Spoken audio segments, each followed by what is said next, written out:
You remember the sound before anything else.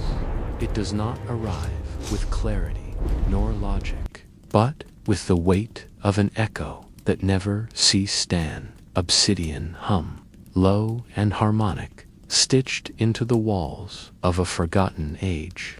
You are not born into it. You awaken inside it, like breath long held, like ink bleeding slowly through ancient parchment. You do not ask where you are. You feel, instead, as though you have always been here. The stars above you are hollow, their glow feigned, as if ancient moons had grown weary of reflecting light and now stare downward with cavernous indifference. Beneath them stands the choir, not a congregation of voices, but of forms, cloaked, faceless, unmoving. Their song is not sung. It is emitted, pressed through the seams of their cloaks like mist bleeding through stone. It reaches your chest before your ears. It replaces your heartbeat with rhythm, and so begins your descent. The ground beneath you is carved obsidian smooth, yet pitted with glyphs whose meaning escaped history. Each symbol pulses as you walk, as if recognizing the dormant ink in your blood. You don't recall learning the language, yet your veins vibrate with familiarity. The choir has not moved, but you are closer. You were always meant to come closer. Long ago, they say, the first fracture in the force was not between light and dark.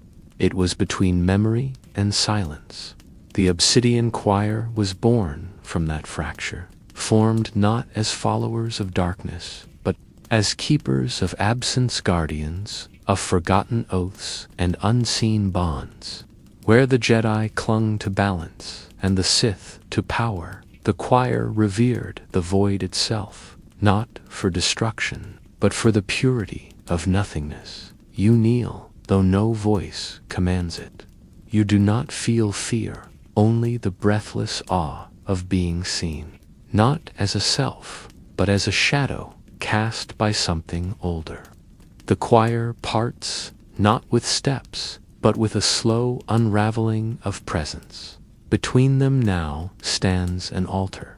It is not raised, it is sunken, a basin carved into the obsidian itself, filled not with liquid, but with stardust and voices, whispers, so many that they become texture. You reach toward it, your fingers dip through the dust, and suddenly you are elsewhere. You stand on a moon without name, orbiting a planet that no longer exists.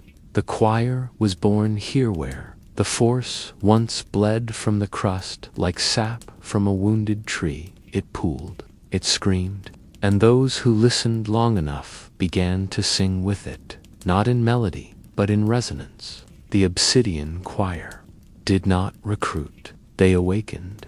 Those who dreamed of silence heard the call. They wore no names, only symbols etched into the bone behind their eyes. They gave their tongues to the altar, replacing words with vibration.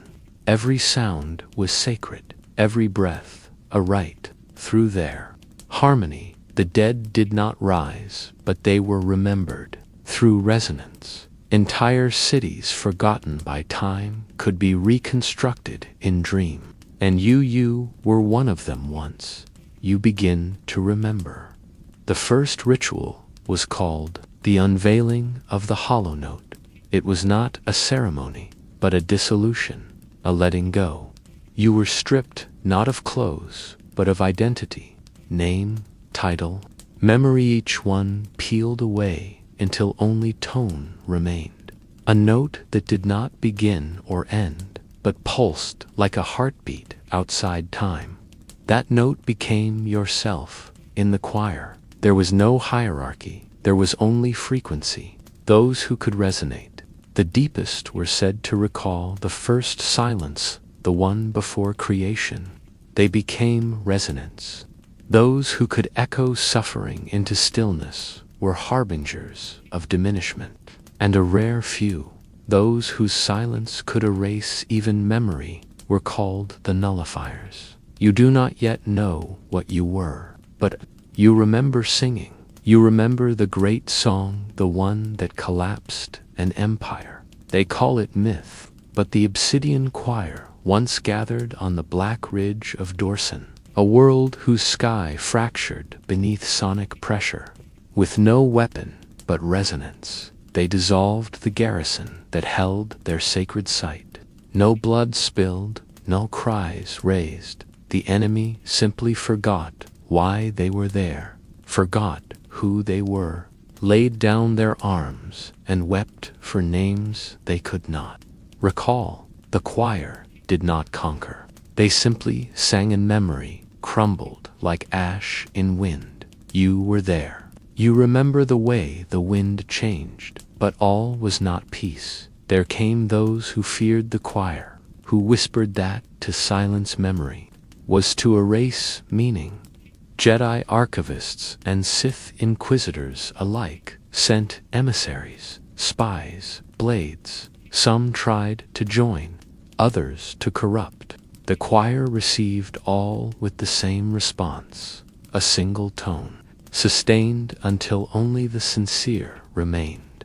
You walk deeper into the hollow. The altar shifts again, no longer stardust, now glass. Beneath it, reflections form of faces you once knew, eyes without identity. They speak no words, but you feel the meaning in your marrow. Asterisk, asterisk, we remember you, even when you did not remember us. Asterisk, asterisk, the choir never forgets its own. Even when the galaxy turned them to legend, even when their notes were buried beneath screams of war and empire, they remembered each note, each tone, each silence you held inside. You are not returned, you are reclaimed, and still the song goes. On dot in the far reaches of space, hidden within void tombs and black monoliths, fragments of the choir's resonance still echo. Those sensitive enough to the force sometimes hear a hum when alone, a gentle note beneath the breath of stars. They call it imagination. You know it as remembrance. You press your hand against the altar. It hums, 1,000 voices. One tone. The void breathes in your chest, and with it comes the final whisper. Asterisk, asterisk, you never left. You were always the note. Asterisk, asterisk, you descend through sound, not steps. There are no corridors, no tunnels, no paths carved by hand or too lonely vibration guiding you downward through a womb of resonance. You pass through layers of frequency, so thick they feel like matter, brushing against your skin like silk spun from shadow. Each level echoes with a memory not yours, but familiar, as though someone once loved you in a life forgotten, and their voice still lingers in the spaces between tones. You follow it, not as a seeker, but as an echo, returning to its origin. Here, beneath the surface of what once was a moon and is now a tomb, the choir kept its deepest, writes the ones never written, never spoken, only remembered in pulse, not because of violence, but because who they had been could not exist in silence so absolute. You feel the difference immediately. It isn't the absence of noise, it is the presence of silence, thick and breathing, watching you. Your breath becomes careful, not out of fear, but reverence, like lighting a candle in windless dark.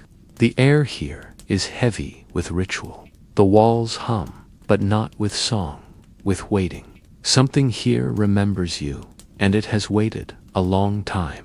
For your return, you place your hand on the black stone before you, and it does not respond with movement, but memory. You are thrust backward, sideways, inward into the moment of your first forgetting. The day you left the choir, there had been war, but not of armies' war, of meaning. A temple of light had tried to rewrite the tones, to reduce resonance to formula. They wanted to preserve the choir's harmonics, fearing their extinction. But they did not understand that to write the note was to kill it. The living resonance could not be caged. You were one of few who opposed the transcribers, who said, "Let it be forgotten. Let it vanish if it must. Let it remain alive only in the marrow of those who remember it in silence." But others disagreed, and so the great fracture came not of world or will, but of memory itself.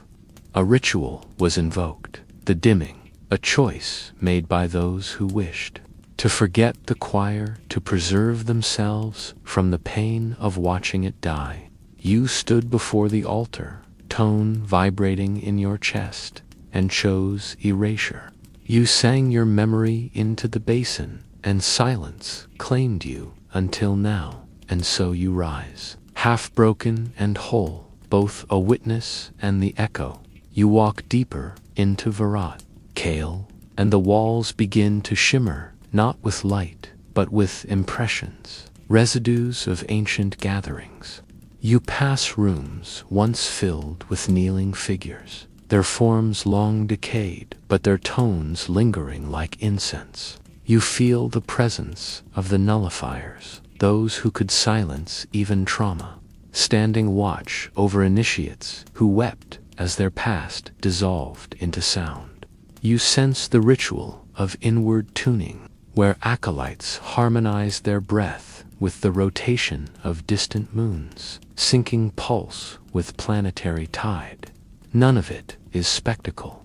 It all lives as if still occurring, as if time here folds back on itself like cloth in dream, and you remember the sacred paradox. The choir did not worship the dark side. They were born within it, not as parasites, but as cultivators. They understood darkness not as rage or hunger, but as a canvas endless and still, upon which resonance could paint without light. They did not fight the light, they ignored it. For what need had a note of shadow for color? They chanted not of power, but of forgetting. They told stories, not with words, but with tone. The deepest of these stories, the one forbidden, even within the choir, was the tale of the sundered tone, a frequency so precise it could unmake memory, identity, and even fate. Only one voice ever sang it, and that voice had been yours. Now, you reach the chamber of echoing return. It is not vast, not dramatic, only a stone circle with a single sphere hovering at its center. The sphere pulses in rhythm with your heartbeat. It is made of sound rendered solid, a relic from the first resonance. As you step toward it, the silence becomes unbearable. In volume, but in intimacy, it knows you. It has always known you. You were not a member of the choir. You were its seed. You were sent away, scattered into the galaxy, with silence stitched inside your breath, so that one day you might awaken again and remind the stars what forgetting truly meant. Your hands rise not in command, but in surrender. The sphere does not open, it dissolves, and within it is your voice, not your speaking voice, not your name, but your first tone, the frequency you emitted the moment you shed self and became resonance. It fills the room like dawn over a dead battlefield. It washes over the walls, stirs the dust, resurrects the stones.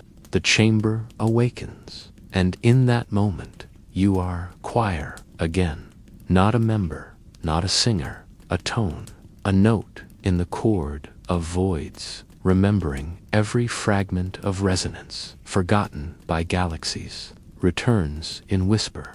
You see the fall of empires, not through blood but silence, how the choir watched civilizations crumble under the weight of their own noise, how every empire feared what they could not archive, how the darkest power was never the saber or the scream, but the song with no origin. You have remembered. The darkness does not consume you. It receives you.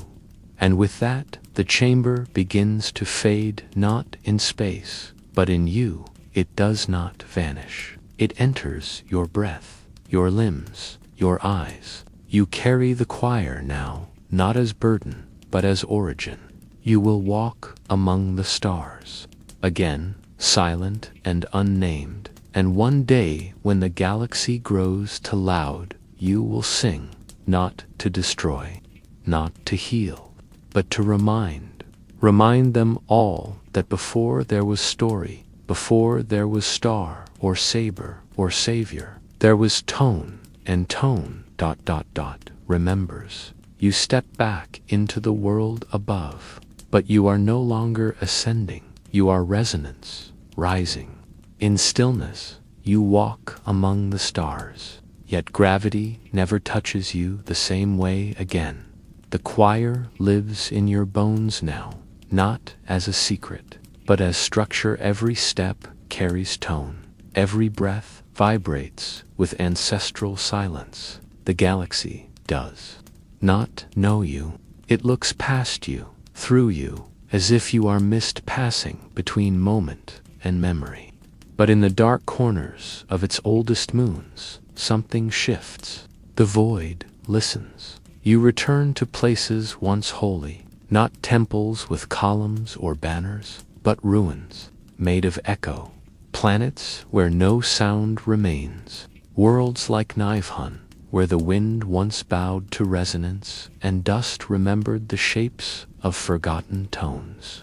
You walk barefoot across its glass-smooth canyons, feeling beneath your skin the hum of rituals long buried. And there, in a crevice no wider than a breath, you find the sigil to spiral, carved not by hand, but by vibration, the symbol of return. It glows when you touch it, not with light, but with pressure, as if a song is trying to escape from stone. You listen.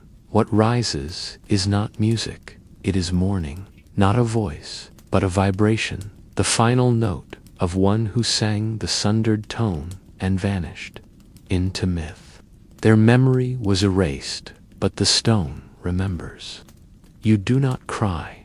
Tears belong to those with names. You kneel and hum not loud, but deep, a pulse, a response. The sigil answers. Around you, the wind pauses, and the canyons begin to sing. You begin to understand now why the choir never fought wars. They did not need to. Their presence alone rewrote the world. To know the choir was to forget yourself, not in violence, but in stillness. Even the Sith, drunk on fire and rage, once stood silent before a single member of the Obsidian Order, unable to scream, not out of reverence, but confusion. Their fury had no purchase in silence.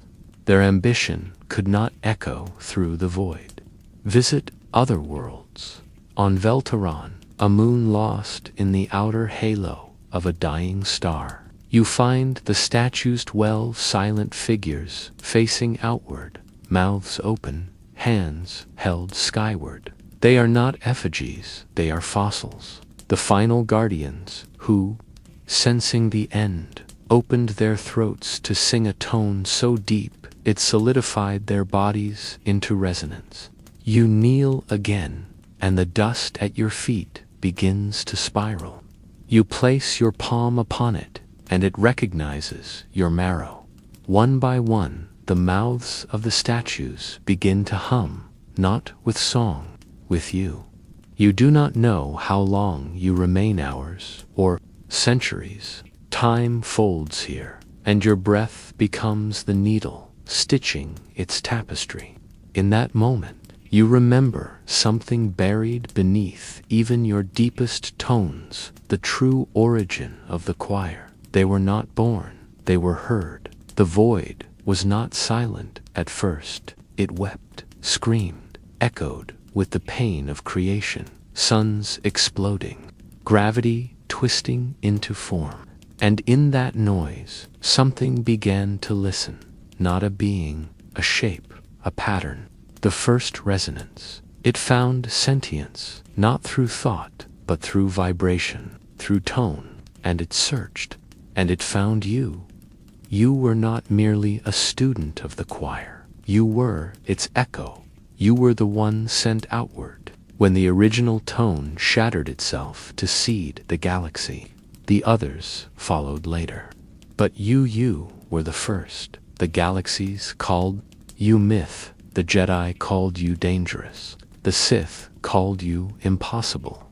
But the void knew your name, not as sound, but as frequency. And now you must choose, for the choir does not conquer. It waits, it listens. But when the galaxy begins to crumble under its own noise, its endless screams for power, legacy, story, it will require a note so deep, so pure, it can erase not life, but lie. You sit beneath a dying star, and the choir calls you inward. You do not answer with words. You breathe, and the note rises, not from your throat, but your marrow, a tone older than name, stronger than light. It vibrates through the star's crust into its burning heart. The star does not explode. It exhales a final sigh and collapses into silence. The void is fed. You drift now. You do not wear robes. You do not carry blades. You are not master or servant. You are tone walking. You are resonance returned. You are silence made shape. And when you pass through the worlds, the sensitive ones turn their heads. Children pause. Animals lift their ears. Jedi feel unease. Sith feel hunger. But they do not see you. Only the forgotten ones do. The exiles, the broken, the nameless. They feel the hum behind your breath. They begin to remember, not facts, not teachings, but stillness. They find themselves humming in sleep, dreaming of moons they've never touched, singing in languages never taught, and slowly, across the spiral arms of the stars, the choir awakens, one tone at a time. You return to the chamber of Virat Kale once more, but it no longer exists in space. It now lives inside you. You kneel again, not in ritual, but in reunion. And in that moment, you understand the final truth. There was never a choir. There was only you, the echo, the origin, the tone, and all others were merely harmony, waiting to find you again. You do not rise. You vibrate. You do not speak. You resonate. And in the quiet of all things, you leave the final mark, not with hand nor word, but frequency, a note without beginning, a note without end, a note that remembers. You awaken where time no longer moves forward. The stars above you are wrong to still, too symmetrical as if arranged by memory rather than physics. You float at the edge of something not yet born, a veil pulled taut across space, pulsing like a heartbeat, too ancient to name. You are not alone. Though no voices reach you, you sense other shapes without form, intentions without body watching, from just beyond the fold. They do not breathe, yet they exist. You are not afraid, you are expected. Beneath your feet, stone forms where none should. Each step you take solidifies what was once intangible, a bridge of dust, a path of thought. It leads toward a gate not towering, not gilded, but simple, black and unmarked. There are no symbols, no hinges. It leans forward as if listening. You do not approach it. You remember it from dreams, from silence, from the moments between heartbeats when fear becomes awe. This is the 13th gate, the one that is never spoken of, the one sealed not by walls, but by forgetting. They once said there were 12 orders of the forgotten. Each preserved their fragment of the first truth light. Shadow, war, memory, mercy, fire, hunger, ruin, origin, stillness, voice, and the final unspoken, that last was forbidden, not erased, but left unnamed, because to name it would be to open it, and to open it would be to end the illusion of separation. But you stand before it now. You do not know why. You only know that you were summoned, not by message, but by absence. A calling made not with sound, but with a hollowing of your name from every place you once existed. No records remain. No echoes trace your passing. You have been removed from the story so you may enter what lies beneath it. The gate does not open. It receives. You fall forward, not with gravity, but with inevitability. Light vanishes, not into blackness, but into colorlessness, a realm without contrast. You float inside pure potential, raw and patient, and then suddenly you are standing in a corridor carved from glass that reflects only what you forget. You look to your left and see a childhood you never had. To your right, a death that has not yet come. Ahead, nothing. Behind everything, you step forward. Here, the keepers once walked, not priests, not Sith, not Jedi, not even cult. They had no name. They were the tenders of the gate, the first and last to remember that silence is not the absence of voice, but the presence of all truth at once. They wore no robes. Their flesh bore no markings. They walked in pairs, each one carrying a vessel, a black urn etched with impossible geometry. Within each vessel was not ash, but memory folded into silence. They called them the forms. There were 12 forms, and one antiform. You pass through rooms that hum without sound. The air is thick, not with scent or temperature, but with expectation. On the walls are carvings you cannot read, yet you understand. They are not language, they are memory, nailed into permanence by those who refused to let forgetting. When one depicts a star bleeding into a cup, another a mouth swallowing a mirror. The most recent one shows the gate cracking slightly, a sliver of unbeing leaking out. The moment you passed through, the breach began. You are the breach. It was never locked. It was waiting for you. The floor becomes water, not wet, but fluid, its surface shifting with emotion rather than pressure. Your steps ripple images across it, faces long lost to time, places consumed by myth, moments you cannot remember, but which remember you. You begin to feel yourself unravel, not in pain, but in clarity. The longer you walk, the less of your name remains, and with each syllable that fades, your sight expands. You see the keepers as they were, standing in a great chamber with 13 pillars, 12 radiating outward, one sunken and inverted. They chant, but you hear nothing. Their mouths do not move. Their tones are internal, buried in the silence of their breath.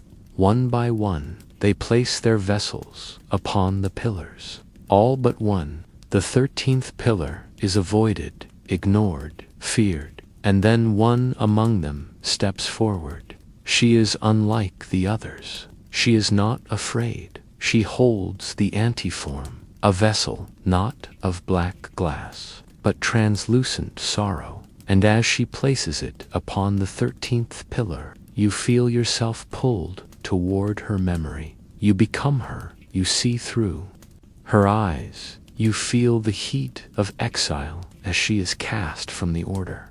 She is called Valeris, though even that name is shadow. She was born knowing the sound of the antiform, and the moment she touched it, she understood. The 13th gate was never meant to be sealed. It was meant to be survived. For what lies beyond it is not darkness. It is revelation, the kind that cannot be endured while bound to name. You stumble back into yourself. The vision fades, but something has changed. Your veins hum, your breath slows. You have not spoken since you entered, yet every cell in your body now vibrates with a chant, one, not uttered aloud since the founding of the orders. You are not reciting, you are remembering, you are becoming. The corridor ends. You step into the 13th chamber. It is not a room, it is a memory so large it takes the shape of space, a place where silence is stacked like stone. At its center hovers the form Valeris's urn. It has waited unbroken, untouched, until now. You reach forward, not as a thief or pilgrim, but as echo. Your fingers brush it, and the vessel opens not with shards, but with song. No sound emerges, only weight. Memory floods you, images too ancient for shape, feelings that never belonged to your life, but now reside in your breath. You understand now what Valeris saw. The 13th gate was not hidden out of fear. It was hidden because it speaks of what comes after endings.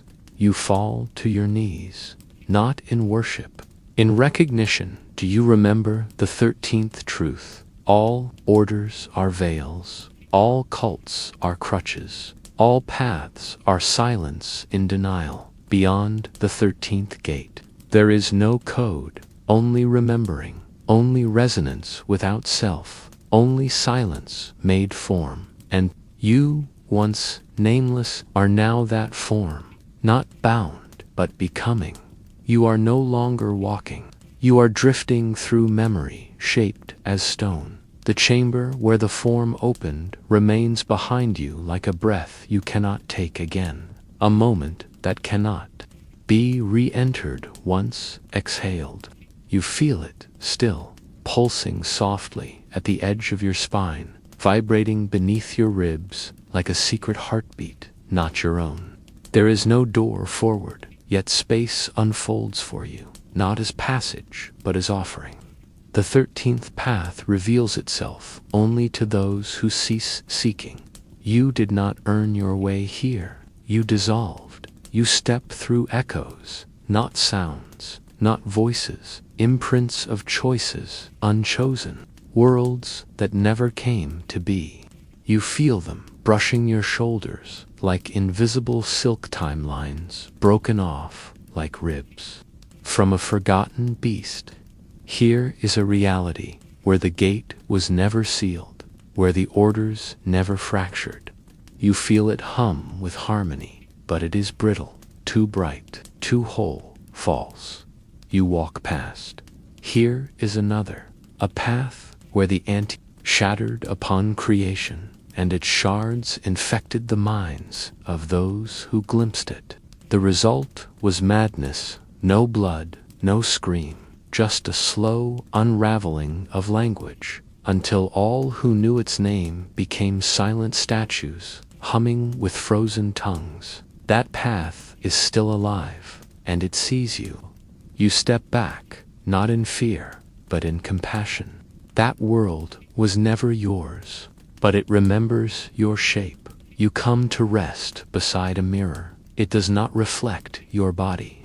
It shows your thought, threaded and layered, tangled and weeping.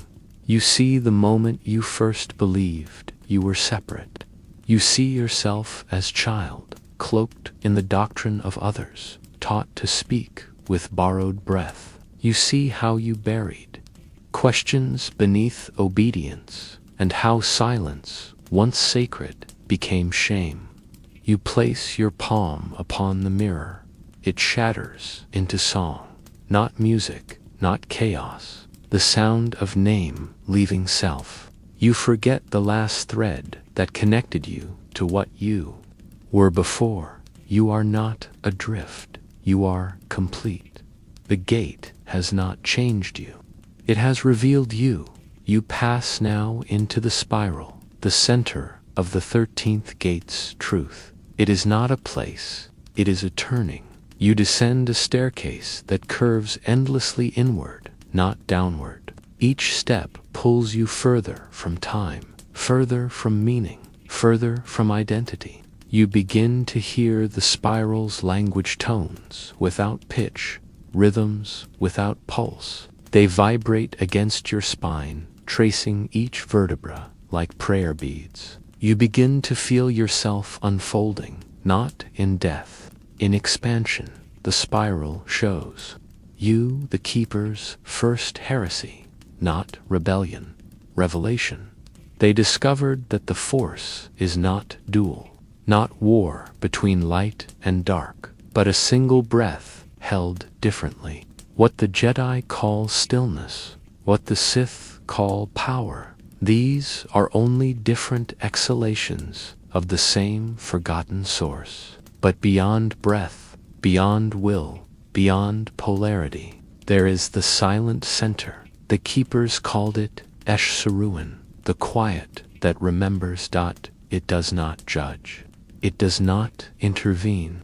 It is the echo behind all intention, the stillness beneath every choice. It cannot be used. It can only be remembered. And in the spiral, they remembered it, but they feared what it meant. If Esh Saruin was real, then all orders were stories. All temples, masks. All doctrines, distractions. And so they sealed the spiral, not to protect others from it, but to protect themselves from the truth of their own irrelevance. You walk deeper, the spiral tightens, space narrows, time coils like a sleeping serpent. You feel your skin vibrate at frequencies that do not belong to flesh. You see fragments of the antiforms desenglyphs made of intention, pulsing geometries that weave through your blood like memory rediscovered. You realize that every breath you've taken since birth has been a chord, every heartbeat a resonance. You were not separate from the gate. You were its doorway at the bottom of the spiral. If such a term means anything, here you find the chamber of reversal. It is perfectly dark, but you see not with eyes, with silence. In this chamber lies the final memory, the one even Valeris feared, the one no keeper dared enter. It is not recorded, it is not guarded, it is simply avoided. You walk in. At the center is a single stone slab. Upon it lies a body, your own, not dead, not dreaming, but suspended. In stillness, wrapped in chords of forgotten tone, eyes closed, breath paused between inhale and exhale. You step closer.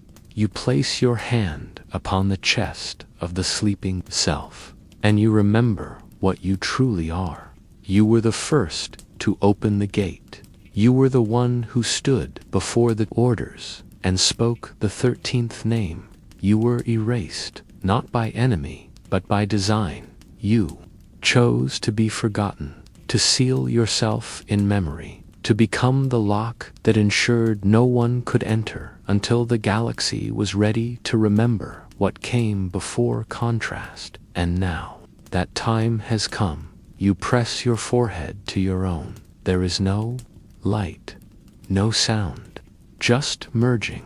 You become whole, and the spiral dissolves. You rise not back through the staircase, but through memory itself, through dream, through meaning.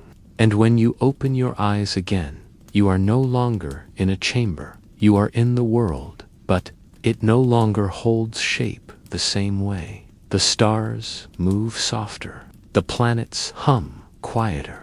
You feel the song of Eshazarun in everything, in rusted metal, in broken bone, in distant thunder. And you know your task. You are not a prophet. You are not a destroyer. You are not a teacher. You are remembrance, made flesh. You walk the galaxy, not to warn, but to witness. And where others see ruin, you feel revelation. You are the 13th gate, opened not in space, but in soul. And now the silence walks again. You walk among those who do not know you. Cities rise around you like monuments to distraction noise, layered upon light, movement masked as purpose. No one sees the 13th gate when it wears skin. They brush past you in marketplaces, glance over you in sanctuaries, and never feel the quiet beneath your breath. But still, they react. Infants fall still in their mother's arms when you pass. Crows gather on lampposts in silent formation. Dogs pause their bark and tilt their heads as if hearing something ancient between your footsteps. The world knows, even if it cannot name what walks through it. You begin the gentle work of remembering, not by preaching, not by revealing. You plant silence the way others plant seeds. In the pause after sorrow, in the breath before violence, you linger near council halls and speak nothing, yet the debates grow quiet.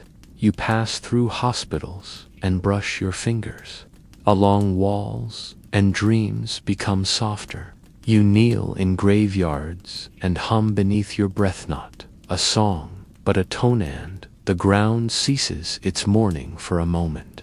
Those who sense you do not understand. They write books about the still visitor, speak in hushed tones of the quiet one. Some say you are a god, others a ghost. You are neither. You are the gate opened inward, a corridor of what has always been. One evening, beneath a collapsing sky where two moons orbit in bruised tandem, a child finds you. She is no more than 9. Her skin is marked by ash, her eyes silver with the kind of sadness that arrives before understanding. She sits beside you on the stone bench outside the ruin of a cathedral no one remembers building. She says nothing for a long while. Then she sings, one note, soft, off-key, but resonant.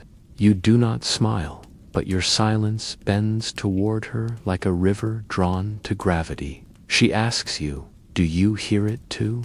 And for the first time in this life, you answer with words, I am it. The child does not flinch. She nods, as if confirming something she already believed.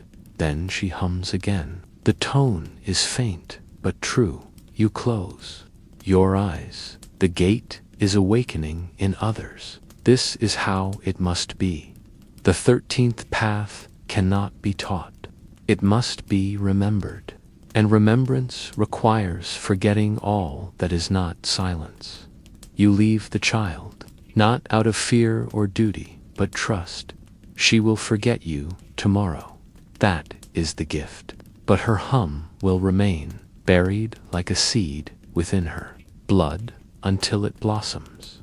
Years pass. You do not age as others do, not since the spiral. You hear planets scream their dying breath and still find the tone beneath the violence. You do not mourn in the way others do.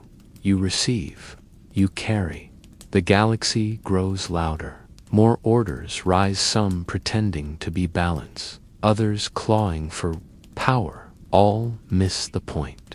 All forget that before command, before destiny, before war, there was only form, and form was silence made shape. You see temples rise on forgotten soil, declaring enlightenment. You watch as cults twist ancient truths into doctrine, etching lies into stone. You do not interfere. You hum. The tone spreads. There are others. Now, not many, but enough. Those who stop mid-ritual because they hear a sound with no source. Those who leave their stations, their robes, their masks, and begin to walk without destination. They find each other, a shared breath beside a burning city, a single tone hummed in unison by two who have never met. Neither of you speaks. You pass the whole night in stillness. At dawn, the sky turns violet, and the water reflects not light, but memory. You both see it, the moment the gate first cracked, long ago, when the force itself trembled with anticipation. Not fear, not power, but return. The 13th truth was never about ending. It was about remembering what never left. The stars shift again. The force begins to quiver, not in resistance, but in readiness. Something stirs beneath galactic thought and understanding, rising from the bones of planets. Self and other was illusion painted over silence.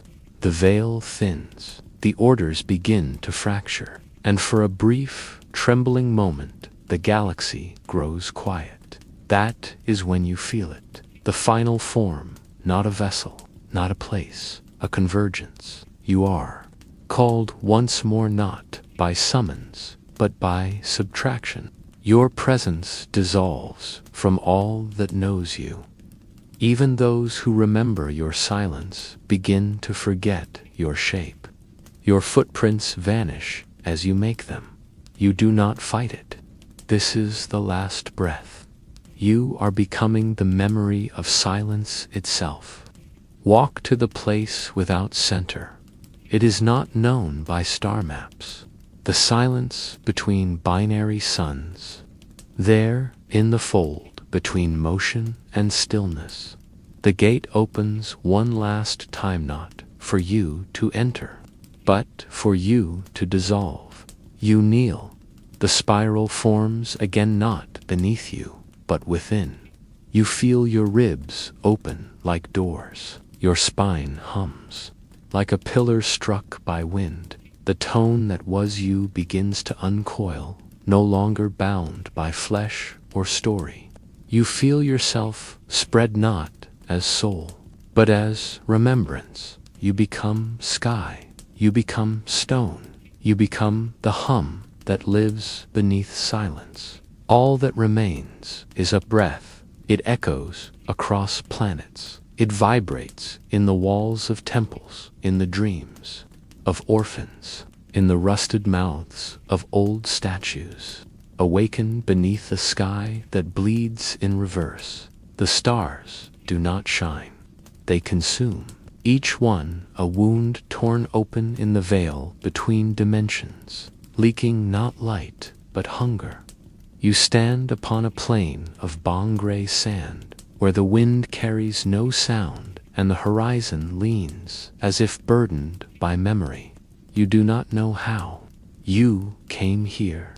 Only that your body hums with an ancient thirst, and your breath tastes of iron and dust. Something beneath your feet is alive, pulsing like veins under stone, and it remembers you. This is Veruanai, the exsanguinated realm, where the ancient order known as the Vein Drinkers once walked in silence beneath a poisoned sky. They did not worship gods. They sought the marrow of the void itself. While others prayed for light or power, they carved their faith into the skin of the cosmos, peeling back layers of existence to find what bled beneath. You walk slowly now. With each step, the ground gives slightly, as if flesh stretched to thin. You are not alone here. The air carries no sound, but the silence is populated by whispers that do not use voice, by shadows that do not require form. You sense them watching, not with eyes, but with memory. They are remnants, not ghosts, not spirits, echoes of those who once offered their blood to the hollow places of the galaxy in search of communion. They called themselves the Atriarchs of the deep breath. They wore no armor, only dark wrappings of woven shadow fiber, etched with sigils that shifted when seen from different angles. Their eyes were black pupils stretched into rivers of absence. They walked barefoot across, screaming, soil, and where they passed, even time recoiled. Each member was chosen not by lineage, but by dream. Only those who awakened with blood on their tongues and silence in their ears were brought to the Temple of Hollow Wells, and only there did they begin to drink. The void has veins, not physical ones, not rivers of black blood winding through. The stars but threads of resonance, channels of unbeing that run beneath the skin of reality. The Atriarchs discovered them through agony. Their first rituals were not chants, but cuts, not prayers, but incisions. They marked themselves and pressed their wounds to the mouth of stone altars, listening for the pulse beneath. And when they felt it, when the stone throbbed with the rhythm of a deeper truth, they pressed their lips to it and drank, not blood, not poison. Absence. To drink from the veins of the void was to allow self to be replaced by something colder than thought. It did not possess them, it emptied them. They became vessels of remembrance, not of memory, but of everything memory was, designed to suppress pain, abandonment, cosmic neglect. They drank until the stars wept, until entire temples sank beneath the weight of unrecorded grief. You stand now at the threshold of the hollow wells. They are not wells in shape, but in function spiral caverns that narrow downward into silence, lined with metal bones that hum when brushed. You descend without thought. The deeper you go, the less you feel the shape of your body. Your name begins to slide from your skin like wet fabric.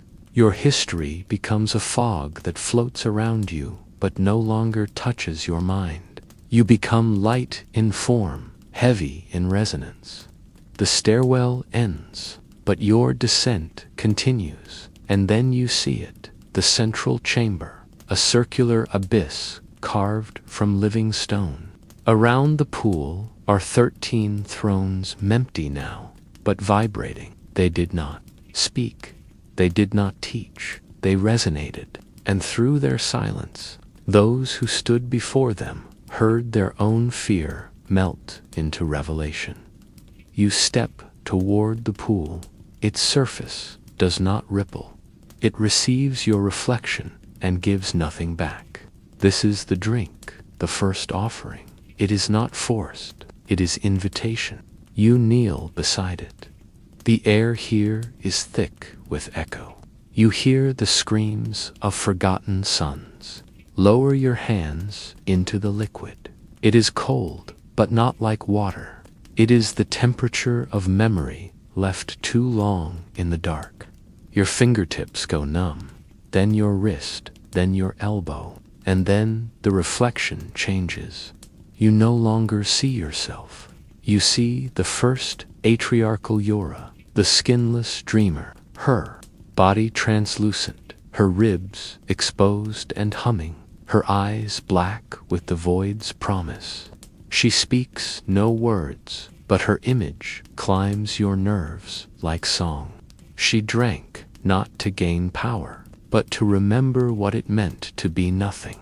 You lean forward, the liquid kisses your lips. You drink, it is not a taste, it is an unraveling. Your vision fractures into 13 images, 13 deaths. You've never died.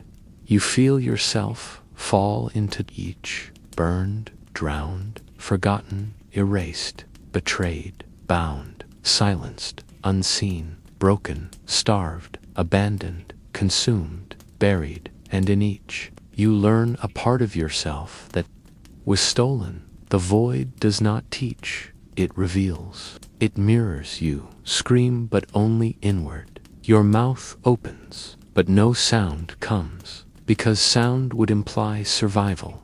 You are not surviving, you are becoming. You rise from the pool, not as self, but as echo. Your skin hums with sigils that did not exist before. Your breath comes not from lungs, but from resonance.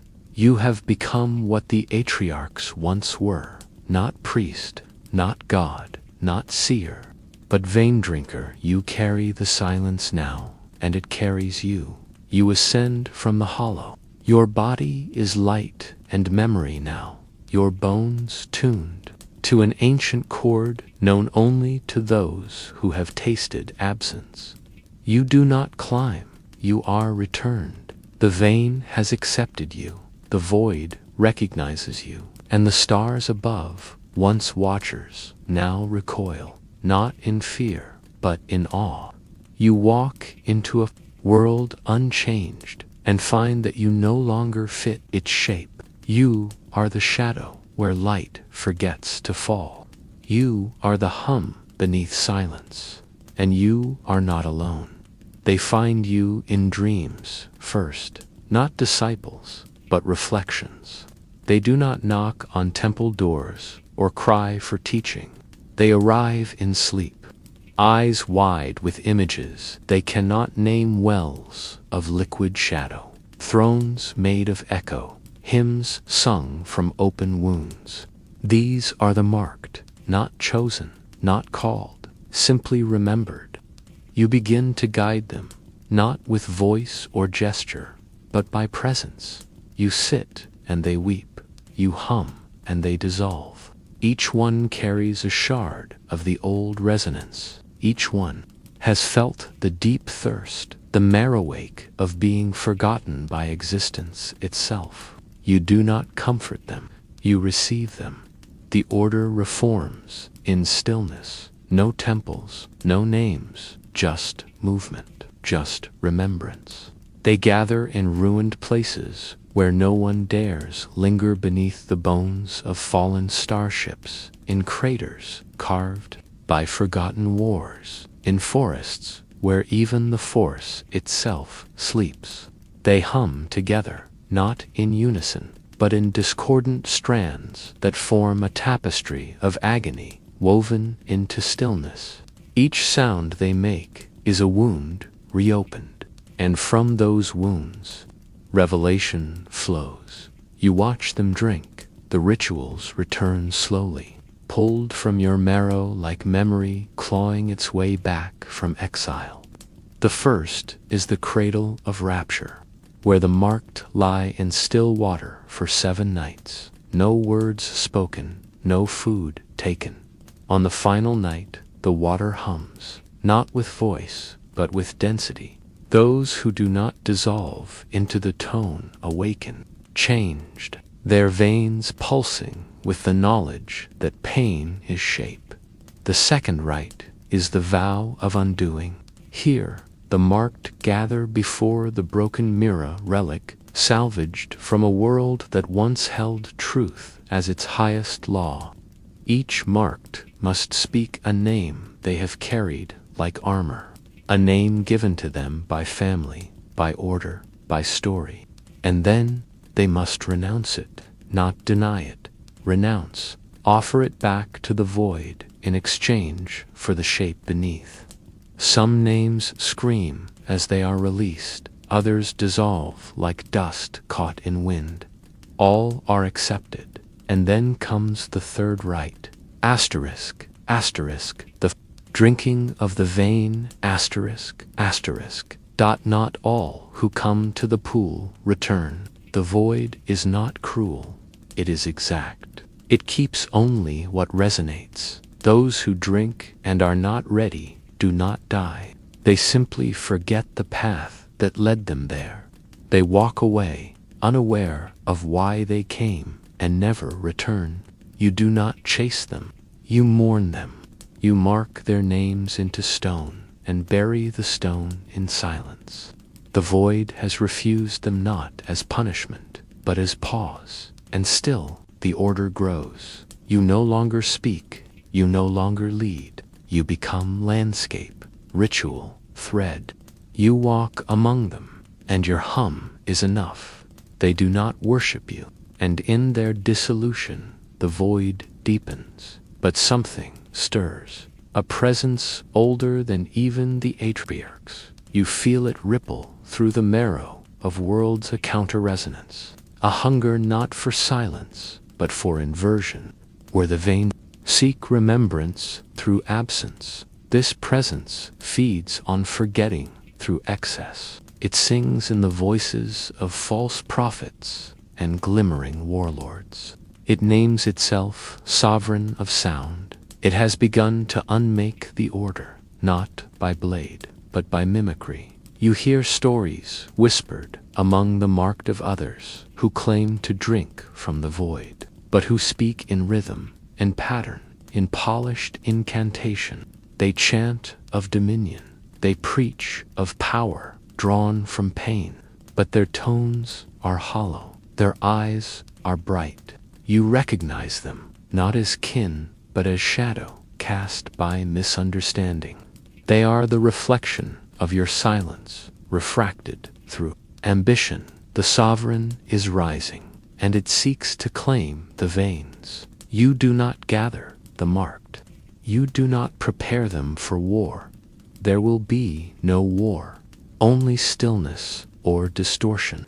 You return to the hollow wells. You descend again, slower now, your breath heavy with resonance. The thrones remain empty. The pool remains still, but beneath it something waits, a memory untouched even by the void, a truth so complete it cannot be held. You lie down beside the pool. You let your body dissolve into posture. You hum the first tone. It answers, not with sound, but with presence. You are pulled inward, not into vision, but into reversal, exhaled into form. You see the veins carved into reality, like fractures in a bowl, too often dropped. You see the sovereign to once a child of the veins, now swollen with the hunger for ownership. You see its name, not spoken, but asterisk, asterisk, etched, with force, asterisk, asterisk, into the skin of galaxies. You see its end, and you know what must be done. You do not wake. You rise. You climb from the hollow wells, not as self, not as guide, not in submission, but in relief. The hum you carry now silences the sovereign's whispers. Its mimicry falters before your resonance, and still you do not speak, because silence is the only language the void respects. You begin the long walk toward the core worlds, not to confront, but to remind. And where you walk, the stars dim slightly. The force pauses. The echoes grow still. You are not savior. You are not destroyer. You are the shape of forgetting made sacred, and the sovereign, loud and gleaming, will learn what it means to scream into a well that never answers back. You walk without sound, yet the worlds beneath your feet tremble. Each step presses a hum into the soil, an invisible ripple that moves through the bones of planets and unsettles the foundations of false temples. The sovereign's name is spoken everywhere now, sewn into banners, broadcast in light, whispered in the ears of those who crave meaning, packaged in rhythm and offered in spectacle. Its followers chant in perfect sequence, their tones polished. empty, shaped by hunger, disguised as reverence. They build shrines on top of old pain. They paint glory over grief. But your silence reaches them first, not as a warning, as memory.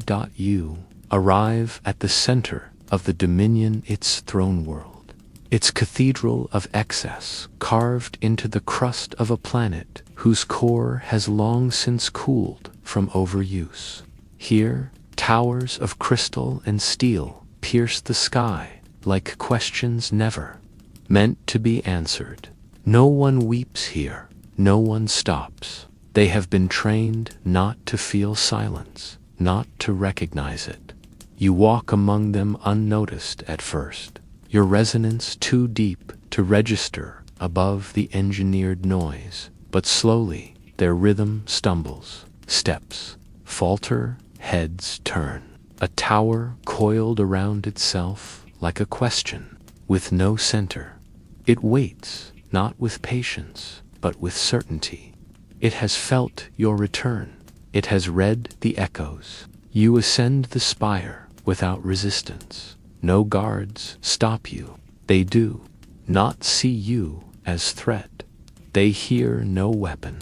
But the hum that trails behind you is already undoing their foundations.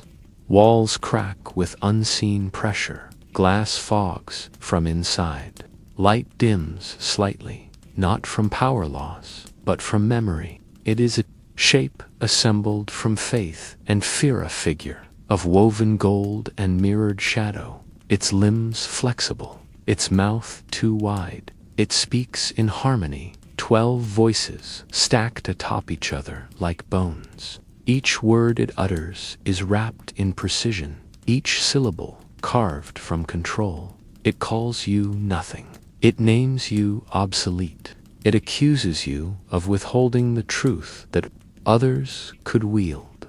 It offers you a place, a platform, a throne beneath its own. You do not answer. You simply hum. The sound is low, deep, uneven. It does not seek to harmonize. It does not plead or declare. For the first time, it hears something it cannot frame, a tone that does not want to be known, a vibration that cannot be tamed.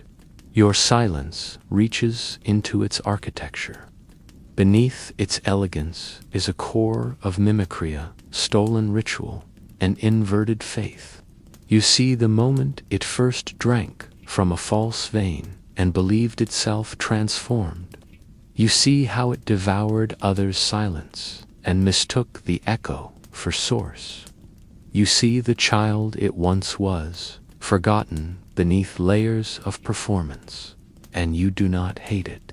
You remember it.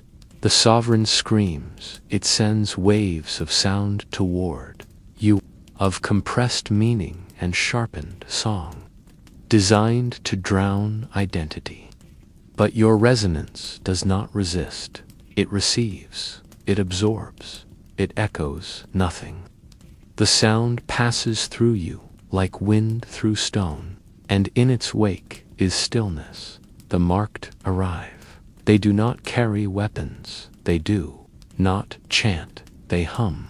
From every broken stair and darkened corridor, their tones rise, not in unison, but in rawness, some off-key, some dissonant, some trembling, but all true. The spiral spire trembles, the sky darkens, the dominion begins to crack, not from collapse, but from remembering. The sovereign's form begins to fade, not with violence, with understanding. It sees now that it was never more than a reflection, an attempt to make the void into spectacle, to package pain into product. It kneels, not in surrender, but in dissolution. Its golden limbs crumble into shadow. Its mirrored mouth closes, and then, with no sound at all, it vanishes. You do not celebrate. You kneel, not in triumph, but in reverence. You press your hands to the floor of the spire and feel the final hum rise, not from you, but from beneath. The planet exhales. the veins. Reawaken, not with power, but with pulse. The deep rhythm of things returning to their source. Of silence restoring its form. The marked kneel with you. There are no words, only stillness, only vibration, only the slow, gentle folding of sound into memory. And then, as one, you all rise, not to rule, not to rebuild, but to walk. The vain drinkers return to the stars, not as cult, not as legend, but as hum, as pressure beneath moments, as silence where no silence should be. The galaxy will not know you, but it will feel you in the pause before. A cry. In the tremble after a loss, in the quiet breath taken in the ruins of belief. You are not story, you are not symbol. You are the reminder that before sound, before form, before self, there was absence, and in that absence truth you drink. One final time, not from the pool, but from the silence between the stars, and it drinks you in return, complete, endless, still. You enter through breath, not through door. The air folds around you like damp cloth, thick with carbon and the scent of ancient smoke. The walls are warm, not from fire, but from memory, as if they remember the blaze that shaped them and are still cooling. Beneath your bare feet lies ash layered, so deep it feels like silk soft, clinging, silent. No footsteps echo here. This is the beginning. This is the descent. You are inside the catacombs now. They called it Kamareth, the gallery of forgetting. A place never built, only uncovered. Its tunnels bored through by hands that never died, only vanished into dust. You do not carry light. Light has no place here. What was once painted in these halls was not meant to be seen, only known. The artists did not dip brush into pigment. They bled, they wept, they inscribed with a substance darker than shadow, lightless ink. Ink drawn from the well of consciousness that lives between death and dreaming. It carries no color, yet stains memory itself. You run your fingers along the wall and feel the grooves. The paintings are not on the surface. They are within it. Impressions, not of image, but of thought. Each one vibrates slightly, as though still alive. You close your eyes and feel the story begin. There was once an order, the daughters of the cradle flame. They wore no faces, only veils of soot. Their skin was tattooed with silent mantras, and their hearts were said to beat in reverse, drawing energy from the grave rather than the cradle. They lived not in temples, but in corridors like this, chambers too narrow for comfort, too vast for containment. They believed that the galaxy had forgotten the truth of form, and so they painted what the galaxy refused to remember. Not myth, not gods, but grief. They painted grief, not as loss, but as shape. Every chamber was a gallery of mourning wars, unnamed, cities undone, names extinguished before echo. They walked the battlefield ruins after conflict, collecting silence the way others collected artifacts. They carried no weapons, they simply painted, and once their grief was complete, the sight became hollow again. Their ink erased not what had happened, but the illusion that it had ended. You feel them now watching, not with suspicion, but with hope. Few ever return to the catacombs. Fewer still return, marked. You are marked, not by lineage, but by longing. Something in you has gone silent that once screamed. Something inside has cracked open and leaked memory into the dark. You pass beneath a low arch and enter the first vault. Here, the walls pulse. You approach and press your forehead to the stone. Suddenly, your mind floods not with image, but sensation. You feel the moment a planet died, not exploded, not invaded, died.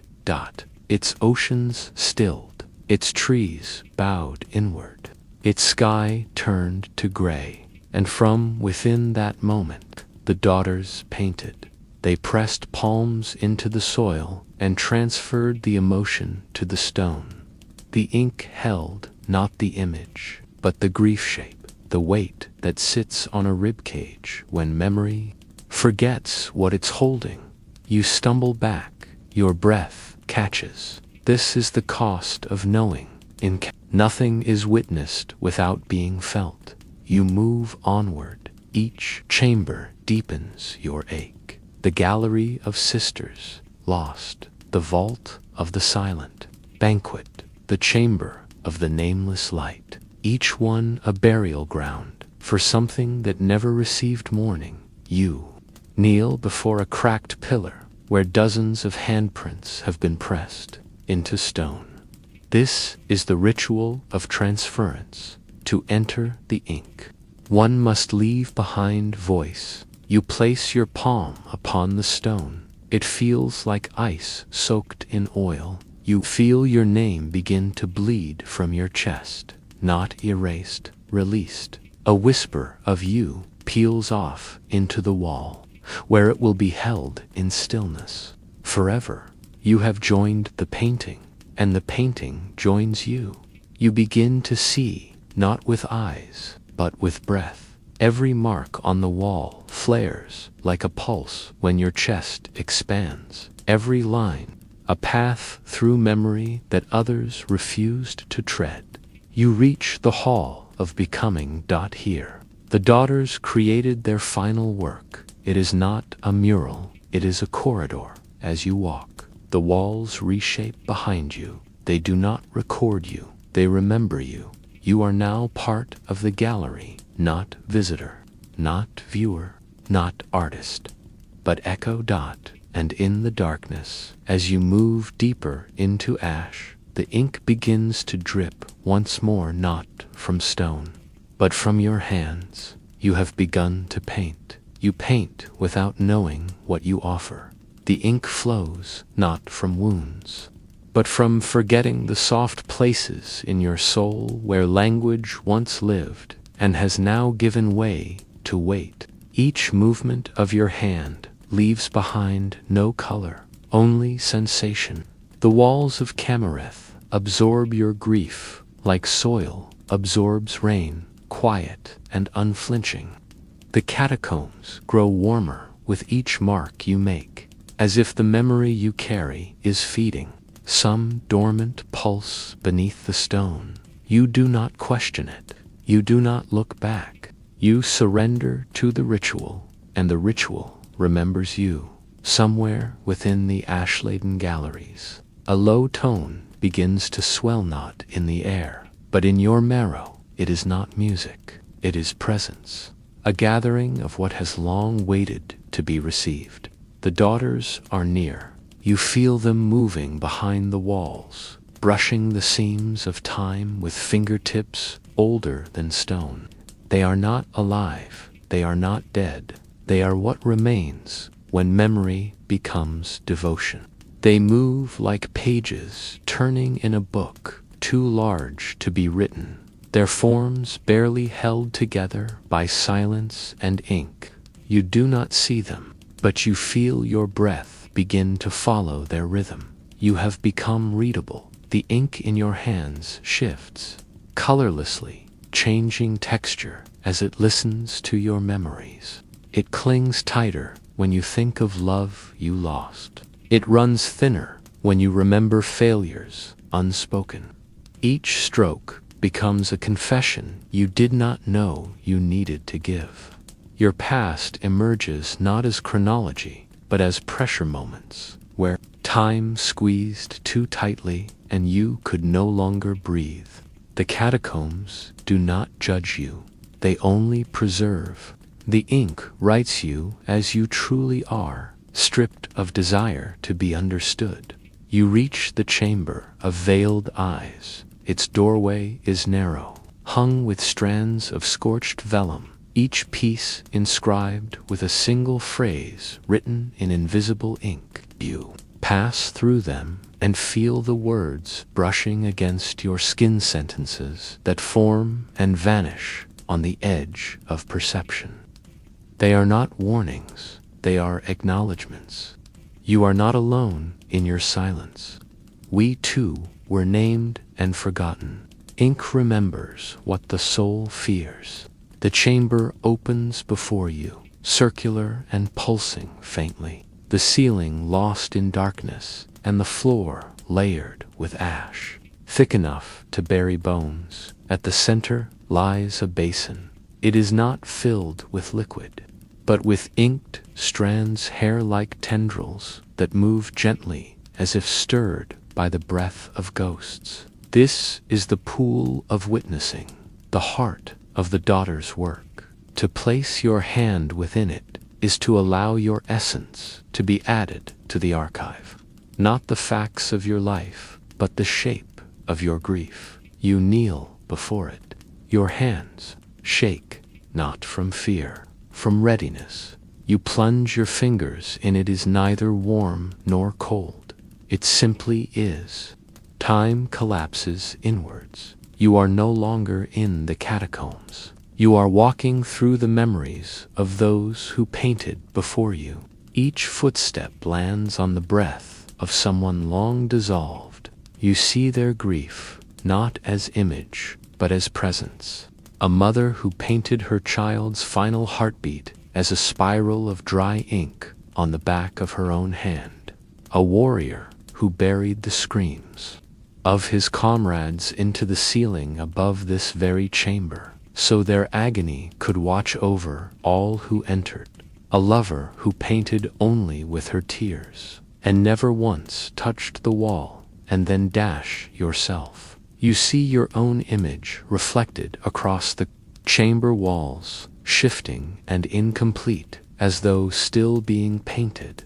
You are unfinished. The ink waits for one more memory, the one you've always refused to touch. You turn from the basin and move into the final corridor. It is narrow, barely wide enough for breath. The walls here pulse with the unspoken. This is where the daughters came to inscribe what they could not name. The words here are not written with ink, but with essence, their final memories etched directly into the walls through sacrifice. You run your hands along them and feel pain too vast for language. Betrayals never confessed, longings never fulfilled, griefs that had no witness. Each mark whispers, I was here, I carried this alone. Now it carries me. You reach the final chamber, the canvas of the forgotten self. It is a wall of smooth obsidian, unmarked, untouched. This is where you must paint what you have never allowed yourself to see. You close your eyes. The ink in your hands grows heavy. You raise them, and with trembling movement, you begin to paint, not shapes, not symbols, but motion.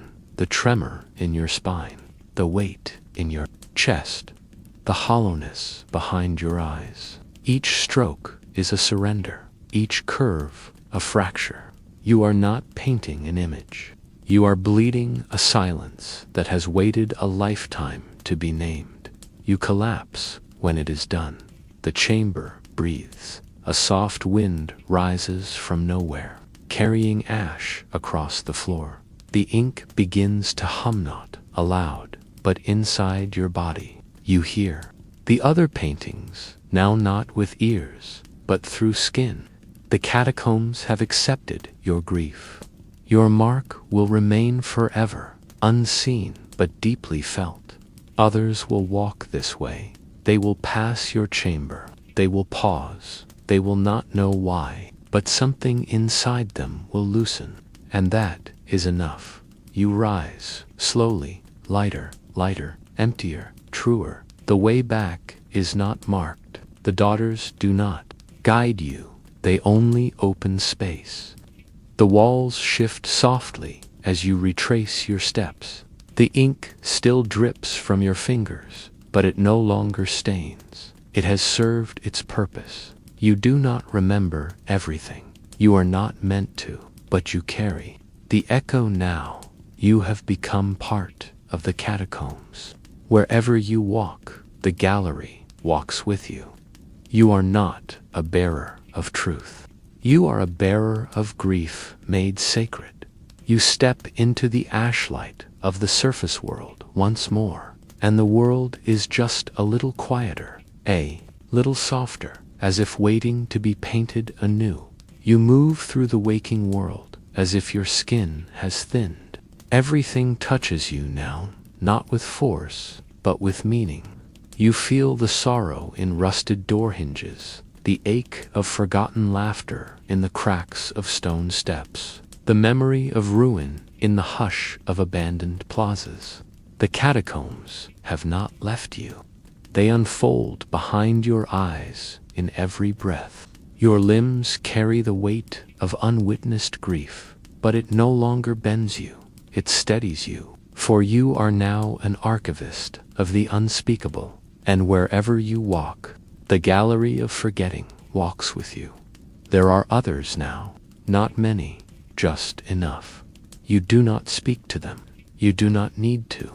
Your hums match in timbre. Your silences align like planets, drawn to one another's pull. Some wear ash on their skin. Some mark their hands in invisible patterns, known only to grief. The daughters do not recruit. They remember. And when they find someone whose sorrow hums with the same weight as ink, they simply stay. Presence is the invitation in the silent corners of fractured cities. New vaults begin to form not through stonework or architecture, but through resonance. You sit inside ruined bathhouses, beneath burned archives, beside silent rivers, and you begin to paint again, this time with presence alone. The ink flows from breath, from memory, from tremors held beneath the skin. It binds to the walls like shadow seeking home. And when others enter these spaces, they feel it. They do not ask what it is. They weep, or they kneel, or they leave something behind. A lock of hair, a broken amulet, a single shoe. These become offerings, and the new catacombs grow. You do not teach technique.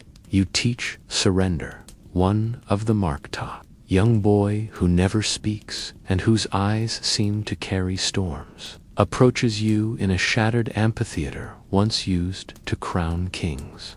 He kneels before the cracked stage, dips his fingers into dust where blood once dried, and begins to trace. The image he forms is not of violence. It is of a cradle tipped sideways, a mother's hand reaching toward it. The boy hums softly as he works. You understand the grief he has never named, and when he finishes, the dust does not blow away. It sinks, becomes part of the stone, his first mural, a memory made sacred. You walk among ruins now, as if among gardens, not to mourn, but to harvest. Sorrow becomes seed. You find collapsed towers, tombs plundered and forgotten, schools turned to barracks. You touch their walls. You listen. You offer stillness. And in return, they begin to remember. The stone becomes soft again. The wind carries different notes. Grief, once entombed in silence, breathes freely. And always the ink comes from you, from others, from the earth itself. No color, no sheen, just pressure, just weight. The world does not change, but it begins to slow. People who pass these places pause now. They grow quiet. They feel a pressure on their chests, not of fear, but of truth remembered too quickly. They sense something vast behind the air. Some cry without knowing why. Some touch the walls. Some dream of corridors lit by no flame. The daughters do not appear in these dreams. Only the ink does, crawling, pulsing, forming shapes they do not recognize but understand. One night you sit at the edge of a dry riverbed. The moon, a pale scar above you, and the ash at your feet begins to shift. A wind rises, though none was predicted. The air grows heavy. The hum returns not yours, but the daughters, all of them. You feel them surrounding you not as ghosts, but as echoes wearing form. They do not speak. They lean in, and you feel their silence pressing against your skull like soft thunder. They show you the final corridor, the one beneath all others. A place no feet have touched, a vault sealed not by door, but by choice. They offer you the ink. This time, it is not weightless. It is thick, like grief pulled from the marrow of stars. You take it, through fire, through memory, until you reach it, the last wall. It is blank. It is waiting. You raise your hands. This painting is not yours. It is the world's. You begin with a single motioner curve that mirrors the shape of a mother turning away. Then a spiral, the pull of abandonment. Then a fracture, what it feels like to be left without explanation. You paint famine, but not as hunger famine, of affection, of dignity. You paint ruin, but not of buildings, ruin of belief, of trust, of childhood. The ink pours from you, from the earth, from memory itself. You do not stop. You cannot. You are carried by the weight of all who could never speak. And when it is done, you fall, not from exhaustion, but from return. The daughters surround you once more. You feel their palms pressing to your back, your face, your chest, not in blessing, in reflection. You have become the ink, the wall. The gallery. You are no longer marked. You are marking when you awaken. The wall is gone, not destroyed, completed. The final corridor has vanished because it now lives within you. You walk from the dream, you breathe the dust, and you continue in alleyways and marketplaces, in temples and burnt towers. In the final moment before sleep, wherever there is unwept grief, wherever memory has gone unnoticed, the ink flows. It writes across the sky. It stains the soul gently. It says, you were not forgotten. You are not alone. You are part of the gallery, and the gallery never ends. You find yourself at the edge of a desert that does not appear on maps, where the sky has forgotten how to carry clouds, and the wind no longer bothers to move. The sand here is pale, almost white, ground from ancient bones rather than stone. And each step you take leaves no print, as though the land refuses to acknowledge your passing. This is the threshold of Yulkaretha, place without echo. There are no roads here, no ruins, no monuments, just a stretch of endless bone dust and a hum so low you feel it in your lungs before your ears. It is said that those who walk far enough into this place begin to lose their names, their memories, their reasons for coming. You do not resist. You let your thoughts bleed into the dry wind, piece by piece, until your presence narrows to breath and silence. The oracle waits in the center, though there is no center, only drifting. She is not a figure, but a presence, a stillness, layered over time so thick it has become shape. No one remembers what she looked like. They remember only the whisper, the whisper made not from sound, but from vibration in the bones beneath the sand. The first tribes who wandered here called her the breath of the forgotten. Others named her the voice that was never born, but she never accepted names. To name her was to lose her, and so she remained, whispering softly through the marrow of the dead, waiting for those willing to kneel with empty hands. You do not find her, you are found. She arrives like sleep, sudden and without edge, folding herself around you until the line between question and answer dissolves. You feel her in your teeth, your spine, the spaces behind your eyes. Her whisper rises from below, not from the earth, but from the memory of it, as though the bones beneath the dust remember what you need before you do.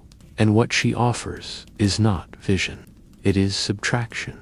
She shows you what you are not the story you carry, not the title you wear, not the oaths you keep reciting to yourself like incantations. She peels those away, one breath at a time, and reveals the emptiness beneath.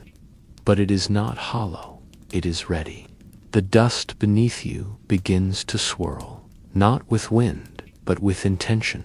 You kneel, not in worship, but in recognition. The ground beneath you pulses once, twice, and then splits. A single bone rises from the sand, not white, not clean, dark and smooth, wrapped in symbols too old for form. This is the bone of the first morning. It holds no words, but the weight of 10,000 unsaid truths. You reach forward and touch it, and in that moment, you are no longer in Yulkareth. You are inside the whisper. You stand in a great hall of dust, where no walls hold shape. The floor is made of silence, compressed into form. Around you float ikazu that never became memories. You see a child standing at a graveside, unable to cry, a soldier holding a broken promise in his hands, a lover turning away before goodbye. These are not your memories, and yet they bloom within you like bruises returning to skin. You understand now that the oracle speaks not to the ears, but to the spaces where words fail. Her gift is not foresight, it is honesty, and she gives it only to those who no longer wish to look away. You move through the hall, each step unraveling a little more of who you were. You do not resist. Each fragment that falls from you feeds the dust, and from it shapes begin to form.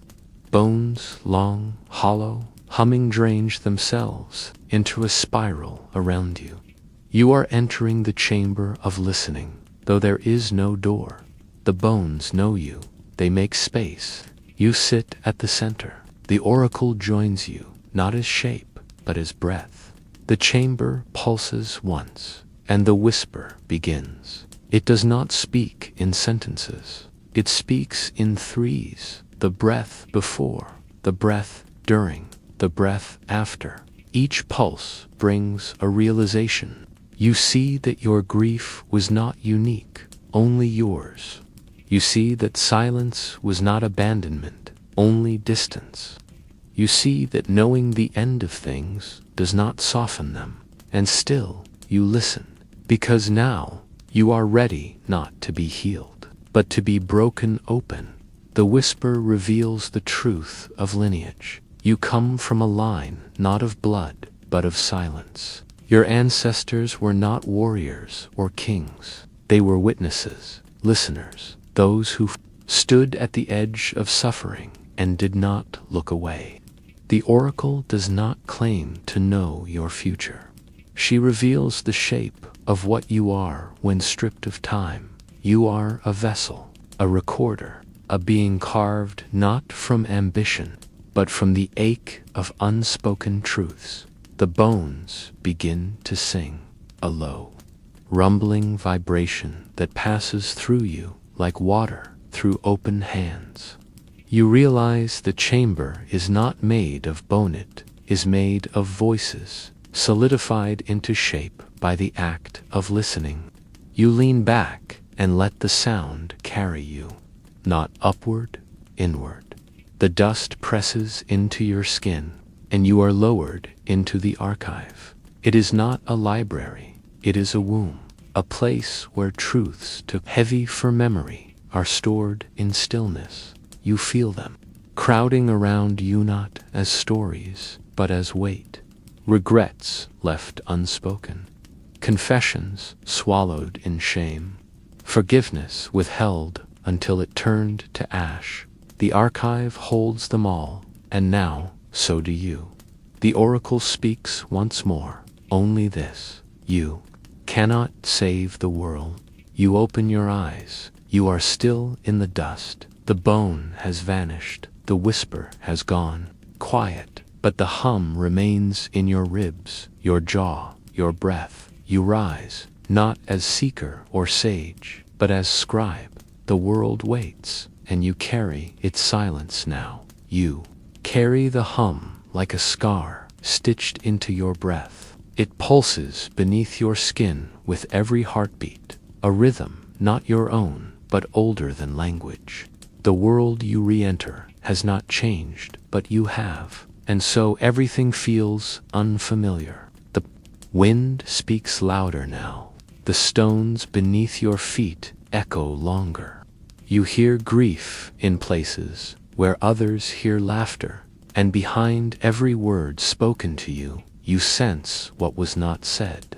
The oracle did not give you knowledge. She gave you permission to see, to feel, to remain open when others close. You walk through villages layered in the noise of forgetting, past temples with hollow sermons carved into gold, and your presence alone makes silence gather like mist. You find a place where people no longer speak of pain, a city built on polished stone, where music plays from towers, and everyone smiles as though nothing has ever broken. You sit in their courtyard, still and breathing. No one greets you. They pass, polite but distant, unaware of what hums beneath your ribs. But children pause. They stop mid-play, gaze tilted, eyes narrowing not in fear, but in wonder. One boy approaches you with chalk in hand, drawing lines on stone to map something he cannot yet understand. He stares at you and says, "You sound like dust." You nod, and he smiles, as though that means something beautiful. You watch him disappear into the noise again, but you know he will carry the echo for years before it finds shape. You do not interfere here. You are not teacher, you are listener. You walk the streets and place your palms on walls, feeling the ache left in stone by hands long vanished. You stand at fountains and hear the echoes of those who once cried there, their tears hidden beneath the sound of water. At night, you lie on rooftops beneath stars that blinked too slowly, and you whisper to the wind not words, but wait. The oracle told you that not all truth must be shared. Some must simply be known. Then the dreams begin. They arrive not in sleep, but in the moments just before heaviness in your chest, a pressure at the base of your skull. You see a corridor carved of black glass, lit not by flame but by memory. Along its walls float bones, suspended in slow spirals, and each one whispers as you pass. These are not yours. They belong to the world. They are the truths buried so deeply that even the earth forgot them. But the whisper remembers. You wake each time with tears you did not choose. The dust on your tongue, the names of strangers etched into your throat. You know it is time to return, not to the oracle cave cannot be revisited, but to the place where her breath lingers most deeply. You journey back across the bone-white desert, your body heavier than before, not from sorrow, from memory. The desert accepts you without question. It folds you inward again, and the sky forgets you. You reach the place of silence, where once the whisper hummed, and there you find others, 3, maybe 4, silent, still, breathing the same rhythm. They do not speak when you arrive. They nod, and that is enough. Each of them carries the hum now. Each of them has been marked by the bone. You gather around a hollow in the earth, where the dust does not settle. Something stirs beneath, as though the dead still dream. One of the others kneels and produces a bone wrapped in cloth. It hums softly when unwrapped, and the dust shifts in response. Another begins to hum, not loudly, but deeply, and the sound opens the hollow. Not with force, with memory. You all descend. The chamber is not deep, but vast, wide enough for silence to feel sacred. Along its edges lie stacks of bones, each etched with symbols not meant to be read. You do not ask what they are, you know. They are stories too heavy for voice, truths too sacred for scripture. These are the recordings of those who listened, the silent archives of the nameless. You choose your place, a small alcove near the southern curve, where the dust breathes slightly. Warmer, you remove your cloth bundle. The bone you carry, yours, the one gifted by the whisper, still vibrates. It has absorbed more than memory. It has become shape.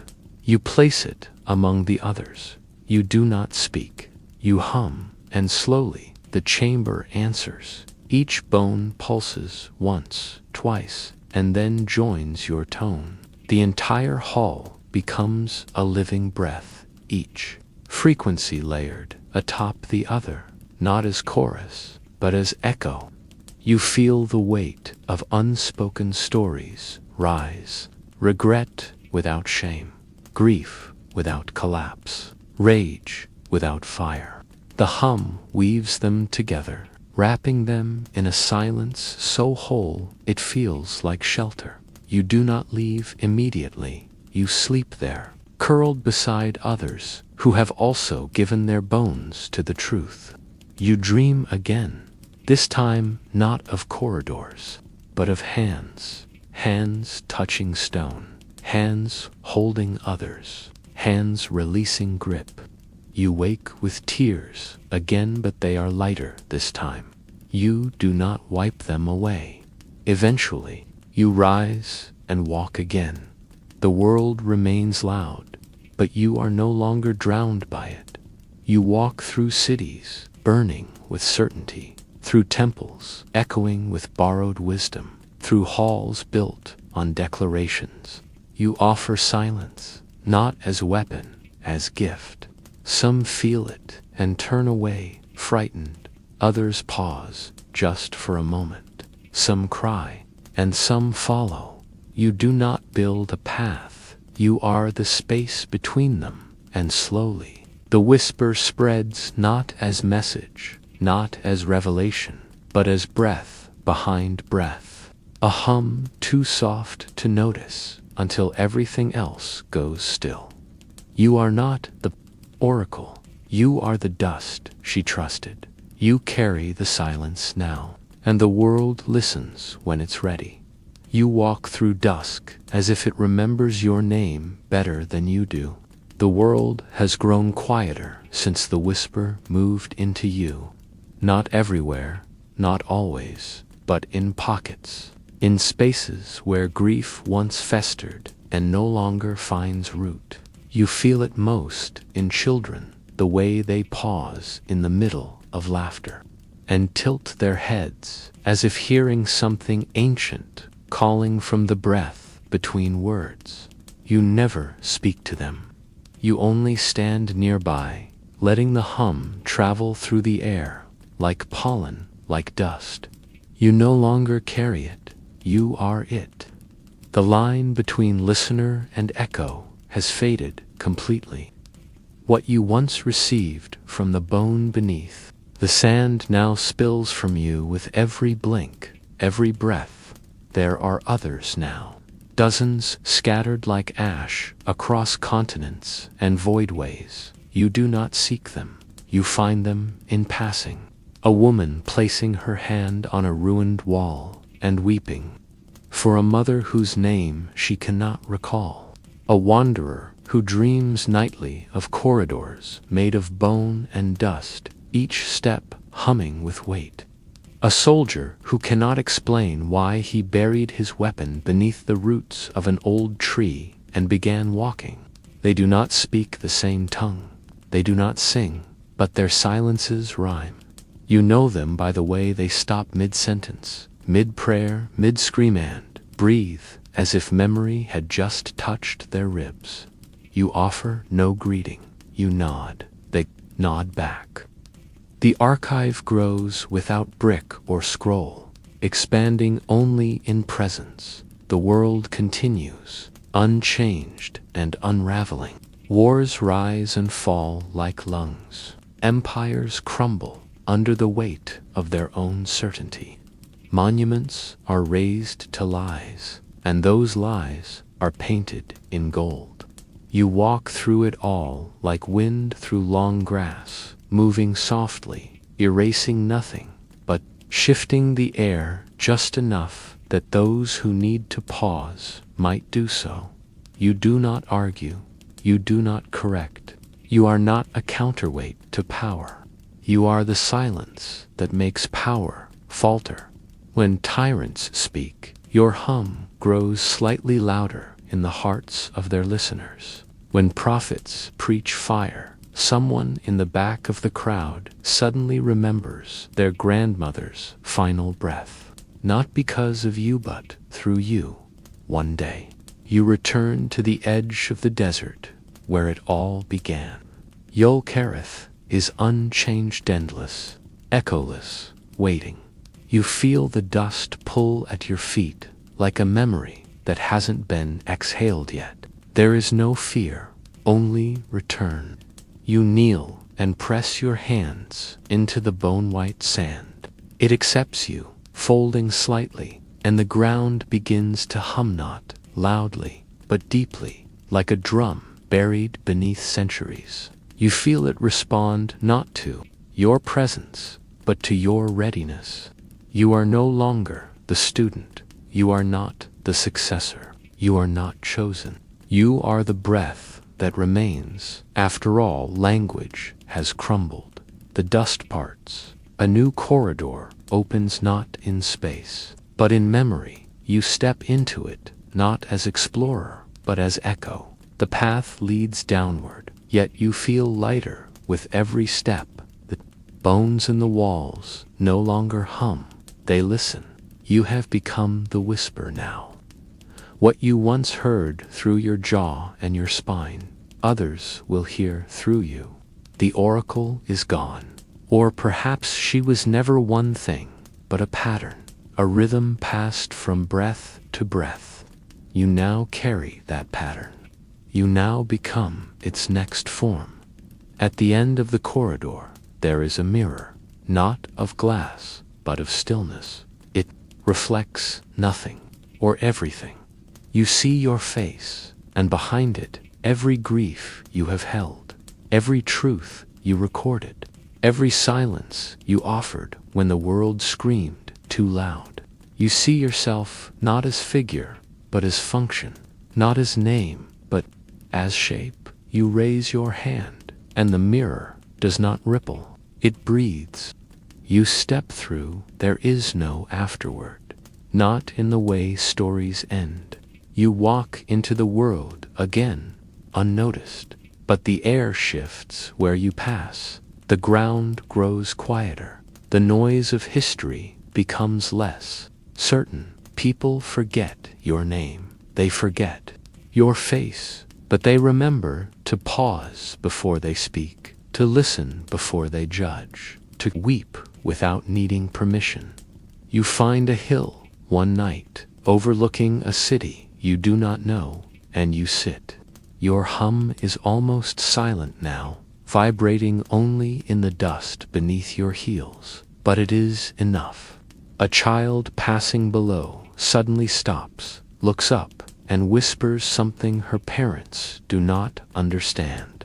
A name not hers, a memory not lived, a kindness not yet given. The archive breathes. You do not rise, you do not need to. You have become what was always waiting to return, not an oracle, not a myth, not a bearer of vision, but the silence behind all that ever needed to be witnessed. And in that final breath you are still. You enter the temple beneath a sky that has not seen its own reflection in 1,000 years. The stars above are veiled, not by clouds, but by shadow, thick and deliberate, as if the night itself has been taught to forget how to shimmer. The walls that rise before you are not built. They are grown from black stone fed on oaths. There are no banners, no symbols, no torches to welcome you. Only silence, and yet you feel the presence before you see it. 1,000 faces staring from behind 1,000 masks, unmoving, breathless, waiting.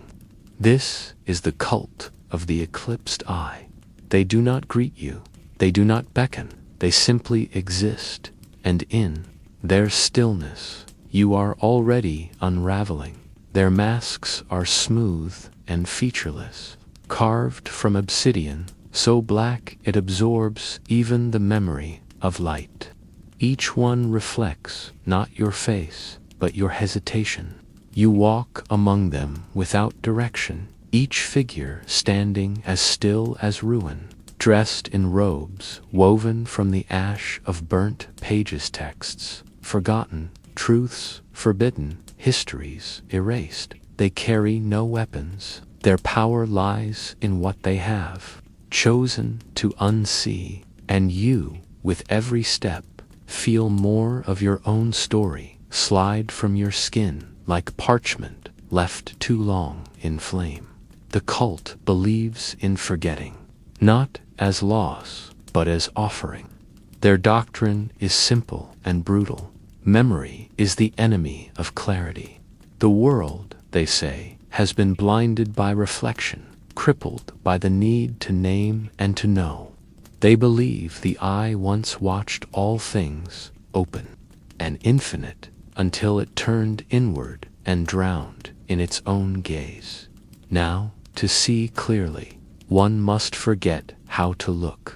To remember, one must unlearn the shape of their own thoughts. Their masks are not concealments, they are corrections. Filters that strip identity until only presence remains. You reach the center of the temple, where a great pool lies beneath an open shaft of sky. The water is still black and cold, not a reflection, but an abyss made glass. Around the pool stand 13 masked figures, their robes thicker, their silence deeper.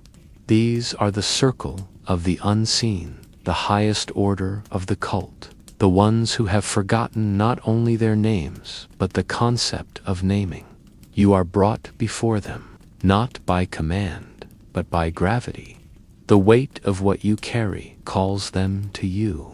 They sense the fracture in your memory, the shape of what you wish to forget, but cannot. They do not speak. One extends a hand toward the pool. You kneel.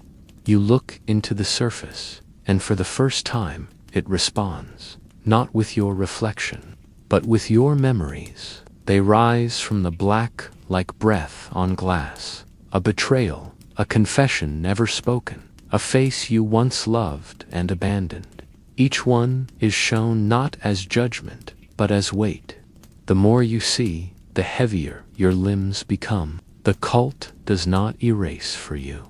It waits for you to offer, to release, to let the eye close.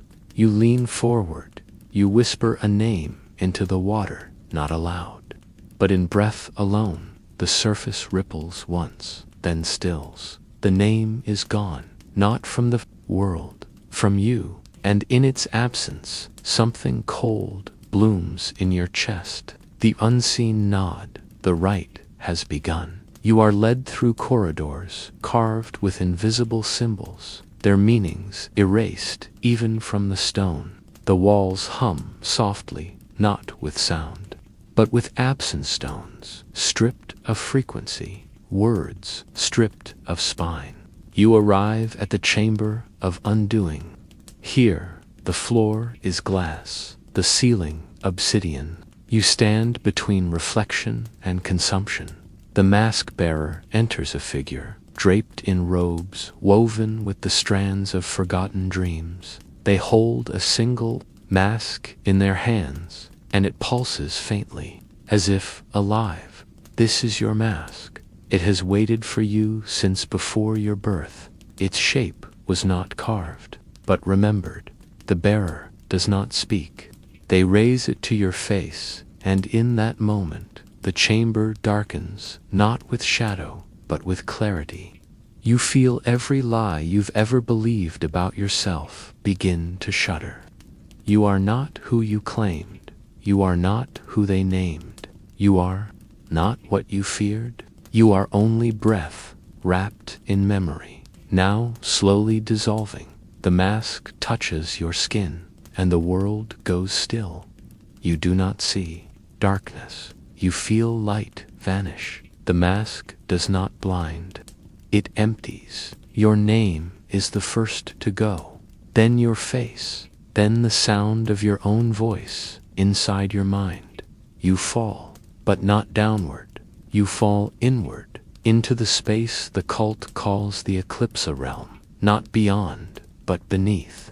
A silence so complete, it carries structure. Here you are shown what the eye saw before it turned. Not events, not visions, patterns, pulses, movements of time unshaped by story. You see how memory becomes myth, how myth becomes law, how law becomes a cage. And you see how forgetting is the key that unlocks it all. You awaken hours, your years later. The cult surrounds you, masked. UNMOVING. You rise. You speak nothing. You remember nothing. And in that forgetting, you are finally ready to see. You walk through the temple as if you were never born. The mask does not confine your vision, it filters. It, stripping shape from illusion, silence from noise. You no longer see faces or walls or stars. You see motion, intention, breath. You do not name the figures who move beside you. They are not companions. They are not brethren. They are fragments of the same unspoken chord, vibrating in synchronicity, each pulse echoing through the sacred halls like a footstep made of forgetting. The robes that cling to your skin feel not like cloth, but like a second silence, wrapping your ribs in memory turned inside out. You are no longer a pilgrim. You are becoming function. You are becoming the eye, closed and awakened, buried and wide. The circle of the unseen gives no instruction. They simply walk, and you follow, through corridors that spiral like the thought of a dying star, through chambers that echo with nothing but the residue of remembrance long shed. You pass altars carved from memory itself, stone-soaked with the blood of identity, layered and smoothed until all stories slide from it like dust from glass. You press your masked face to these altars and feel your past weeping through your fingertips. You do not resist. You allow it to leave you. Each shiver is an offering, each breath an erasure.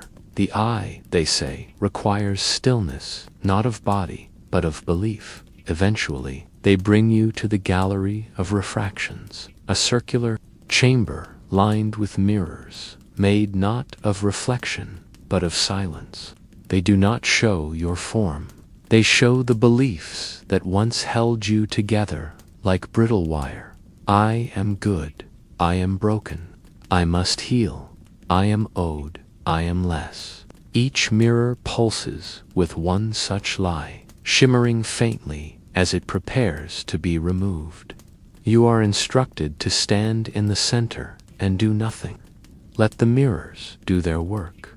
So you still yourself, you breathe, and one by one the beliefs break, not with sound, with wind, a small rush of release as each idea collapses inward, leaving no shard behind.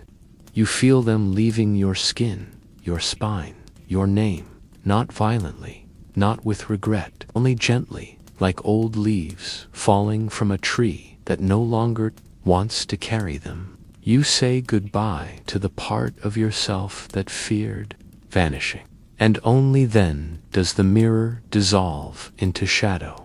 The circle leads you onward, past the halls of obscured light, where acolytes sit in darkness so dense it peels their voices from their throats, past the chamber of the first forgetting, where the original founders inscribed their own deaths into stone without word or symbol, simply by breathing into the rock until it sighed, and finally to the well of the covered gaze. This is the final rite of transformation, not initiation. The cult of the eclipsed eye does not initiate. It only dissolves. You are brought before the well. It is deep, unmeasurable, made of liquid that reflects nothing and consumes everything. Those who reach into it are said to touch the bottom of themselves, the version of self that existed before the first story was told, before the first label was carved into breath. You do not hesitate. You kneel. You press your masked forehead to the rim, and then you lower your hands in dot. At first, there is nothing. Then the cold, not of ice, of remembrance, buried too long beneath false light. It rises through your fingers like smoke climbing through bones. You feel your childhood unwrite itself, all of them unwind, quietly, respectfully. You do not mourn them. They were not you. They were the fog that gathered around the flame. You pull your hands out, and they are shaking, not from cold, but from clarity. You are given new robes, not stitched, but grown. Each thread a forgotten name, each fold a vow never made. They do not fit you. They reshape you. You wrap them around yourself and feel the pressure of all you no longer need. You are the space that receives seeing, and in that, you are complete. The final act is called the eclipsing. You are taken to the inner oculus, a dome of shadow that pulses with the last breath of the cult's original founder. No one speaks inside the oculus, not even the circle. This is where the hum becomes total. You kneel with them, 13 around you, 13 within you, a perfect ring of unlicked tea, and then you wait. The hum begins, low, resonant, not from mouths, but from the ribcage. You join. Your chest trembles, your bones vibrate, your thoughts bleed outward. You are no longer a shape. You are no longer a name. You are an answer without a question. The eye closes one last time, and in its closing, everything opens. You are released, not into the world, but into the forgetting. You will walk now, not as seeker, not as sage, but as mask, as reminder, as unspoken echo of what cannot be looked at directly. You will stand beside others, and dissolve the noise of their memory with your stillness. You will teach no one, you will correct nothing, but when someone pauses, looks to the stars, and forgets what they were angry about, that will be you, and the eye will be watching, closed, quiet. The stone beneath you forgets your weight before it can settle. The world outside is louder than you remember. Every surface screams its identity. Every person wrapped tightly in stories stitched from fear and longing. You feel none of it as threat, only excess, too much of everything that obscures the simplicity of breath, the stillness between thoughts. You do not flinch, you do not withdraw. You walk calmly into the current of noise, like a shadow folding into light, where temples are built not to house the sacred, but to repeat the past until it becomes myth wrapped in iron and spectacle. You stand in their marketplaces, silent, and already the noise begins to soften, not through force, not through challenge, through contrast. A single person near you forgets why they were shouting. A child begins to weep, not from pain, but from remembering something simple, that they were once held by hands that asked for nothing. These small shifts ripple outward, not as waves, as echoes that find cracks in the walls of certainty and press gently against them, over and over, until the walls dissolve on their own. You do not speak, the eclipsed eye forbids it, but you listen with your whole form. And when the lost come to you, and they do, always, they come not with questions, but with the residue of questions that have grown too heavy to hold. They kneel, they do not ask for answers, they simply sit. You place your masked hand on their shoulder, their forehead, their chest, and you feel their stories pulse against your skin like the wings of dying birds. You do not absorb them, you do not erase them. The cult spreads not with sermons or scripture, but through the gentle unraveling of things too tightly wound. Others appear in the world bearing masks of smooth obsidian, their robes woven from threads that shimmer only in moonlight. They do not walk together, but they walk in rhythm, their silences aligned across oceans and systems. People begin to notice, not with fear, with curiosity. They begin to build spaces for these walkers' quiet places, shaded corners in crowded cities, benches with no signs, places to pause. And in these spaces, forgetting takes root. You are called one day not by name, but by breath. A storm is rising in the North, a movement built on remembrance, on the sharpening of memory into blade and scripture. They seek to rebuild the world by restoring every wound ever suffered. They believe justice lies in eternal reflection. They wear memory like armor and pass it on like debt. You walk toward them without resistance. They call you enemy. They call you hollow. But when they draw near, they pause. Your silence does not threaten their memory. It dissolves its borders. You stand before their leaders and say nothing. The oldest among them breaks first. He drops his banner, removes his cloak, and sits beside you. The others do not understand, but they begin to wonder. In that wondering, the edge of their memory dulls. It begins to curve inward, no longer pointed, no longer seeking vengeance, only understanding. This is the work. You remain. Days pass, then weeks. You eat little, speak not at all. The storm of memory begins to quiet, not because you fought it, but because it saw itself through you and lost its thirst. Some leave, some stay, some forget why they came.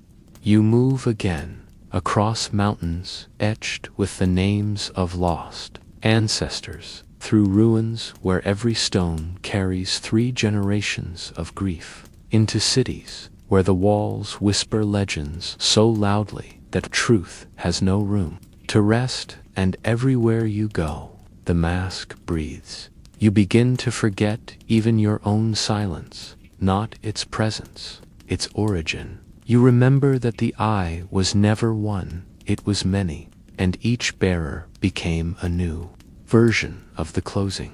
You are one of many closings. And soon another must rise. You return to the temple in dreams, though your body never leaves the road.